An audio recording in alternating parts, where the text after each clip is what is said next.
안녕하십니까. 전기차 중앙선 이탈 방지 경고 센스 옵션 필요 없다에 대해서 오지 않을 분들자입니다. 왜냐고 이만큼 멀리 오래 달릴 수도 없습니다. 중앙선 이탈 방지 센서는 필요 없는 장신구에 불과합니다. 정작 물류 업계에서는 내면 당하는 1톤 카고 전기차가 왜 이렇게 많이 팔린 걸까요? 정작 사고 보니 후회하는 사람이 너무나 많습니다. 정부 지원금 사슬에 묶여 팔 수도 없습니다. 코로나가 1년 반이 되도록 장기화되면서 영세 소상공인들의 파산이 날로 늘어나는 가운데 인생에 살면서 마지막에 선택하는 직업이라는 용달차에도 관심이 높아졌습니다. 정부의 이산화탄소 등의 공기 오염을 개선한다는 취지로 많은 정부 지원금으로 출시한 현대 기아 전기 소형차가 경제 위기에 내몰린 서민들에게 인기입니다. 진입 장벽이 낮은 소형 화물 배송 직업에 관심을 가지면서 저비용차에 정부 지원이 많은 전기차를 경쟁적으로 많이 신청하고 많이 팔렸습니다. 한국자동차협회에 따르면 작년 2020년 기준 현대포토와 기아, 봉고가 전체 전기차 판매량 중 46%인 14,394대가 팔렸습니다. 차량 가격이 4,060만원 내지 4,270만원인데 정부 지원이 지방 지원 포함해서 2,300만원을 빼면 2,000 내지 1,800만원 정도인데 경유 신차가 1,650만원이니 솔직히 4,000만원이라는 차량 가격이 너무 뻥튀기 한 게 아닌가 싶습니다. 차량 내장은 하나도 변한 게 없고 오일통 자리에 전기 배터리를 설치한 건 뿐이고 충전하기에도 매우 불편합니다. 차량 개발 원가도 포함해서 가격 책정을 했을 것입니다. 생산 초기에 성능도 좋지 못한 차를 그렇게 많이 팔릴 것으로 예상도 못했고 크게 기대를 안 했는데 생산 판매를 했는데 대박이 난 것입니다. 마치 뜨내기 장사꾼의 장사 수업 같습니다. 이 물건 신품이고 비싼 건데 싸게 주는 거야. 나는 다른 데서 챙길 게 있거든. 이라는 이것은 전적으로 나의 주관적인 상상입니다. 전기차는 배터리가 생산 비용이 대부분을 차지하는데 덩치만 큰 배터리 성능은 최악이고 구매자가 실질적으로 부담하는 비용이 1,800 내지 2,000만 원이라는 건 이해하기 힘듭니다. 차량 기능에 비해 소비자 입장에서는 차량이 가격이 4,000만 원이 넘는다는 것도 감이 오지 않고 정부 지원금을 뺀 구매자의 지불 금액 1,800만 원 내지 2,000만 원이 그렇게 싸다고 볼 수 없습니다. 차량 구매 시 정부 지원금이 차량 구매자가 받는 것도 아니고 고스란히 현대 기아 차량 생산자에게 돌아가는 것입니다. 내용은 달라진 것도 하나도 없습니다. 충전구도 심지어 타 승용차의 충전구가 앞뒤라면 기아 봉고나 현대 포터의 경우 기존 경유차 연료통 위치에 충전구가 있어 충전하는데 매우 불편합니다. 실내 인테리어가 조금 바뀌었을 뿐입니다. 전기차로 변신한 포터 그렇게 졸릴 만큼 고속도로를 장시간 달릴 수가 없습니다. 충전을 가득하고 180 내지 200km 그것도 충전할 것도 마땅치 않습니다.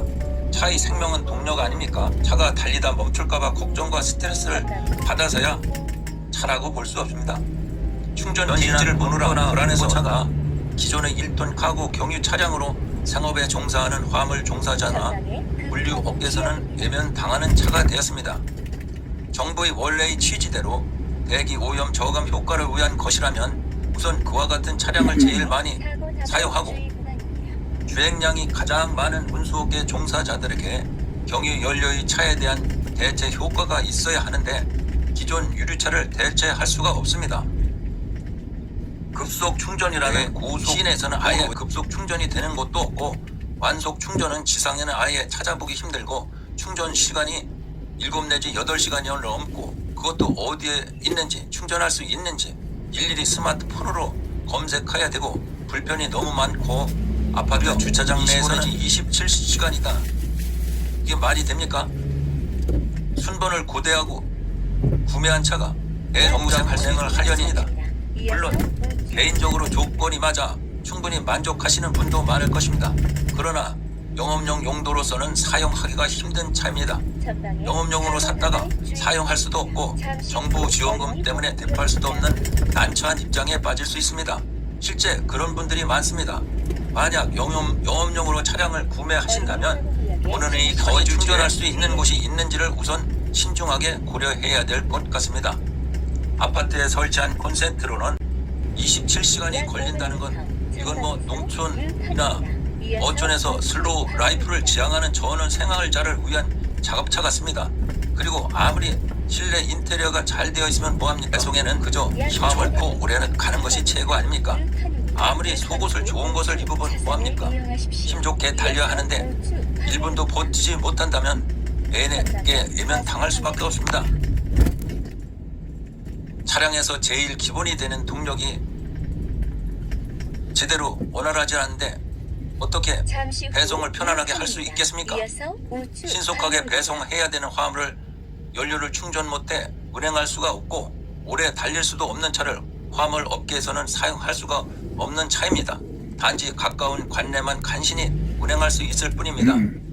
고속도로에서나 있고 정작 충전하려면 스마트폰으로 충전할 수 있는지 검색해 보아야 하고 그것마저 오류투성이고 업계의 생태를 잘 아시겠지만 1톤 트럭의 주된 배송은 주로 기업 간의 생산품이나 부품 일부를 배송하는 빠른 배송을 해야 하는 것이 원칙인데 그러한데 고속도로에서 화물을 배송 중에 1시간을 소비한다는 것은 배송 기사의 입장에서나 하주 입장에서는 있을 수 없는 일입니다. 30분만 늦어도 난리가 납니다. 서민들이 다른 직종의 위기 국면에 있는 이때 화물 업계야말로 고통스러워되고 있습니다.